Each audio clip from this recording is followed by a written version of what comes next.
Kā dabūt tīrus melnos valriekstus? Te ir melnie valrieksti ielikti ūdenī.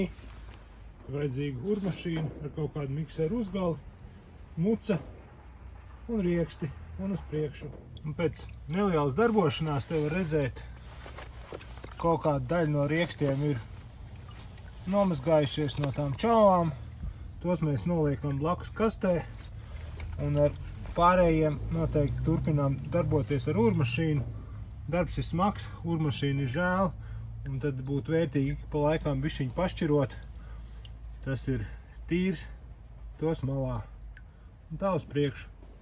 Šādi izskatās kaut kur pret procesu nobeigumu. Lielākā daļa valriekstu ir kaut cik tīri, tad jāliek būs vēlreiz viss mazgāties. Un tas, kas nav gribējis notīrīties ar urmašīnu, tos var ielikt, pafermentēt, notīrīsies, nē, kaut kur izsēs dabā. Un tā, turpinām procesu. Un te jau ir salikti notīrītie valrieksti uz gala mazgāšanu, pielietas tīrs ūdeņs, un var redzēt, ka viņš vēl ir netīrs. Un tad pēdējā mazgāšana un tad uz kaltēšanu. Tāds izskatās procesa noslēgums, kas ir svarīgi, tad pielietot cimdus, jo tie melnie valrieksti, viņas ir daudz jodu, viņi tos rokas nosmērē tik netīras, ja viņas ir pliks, kad pēc tam tas jods tikai var nodilt. Kādu laiku brūnām rokām jāstaigā, kā gadās rudeņos.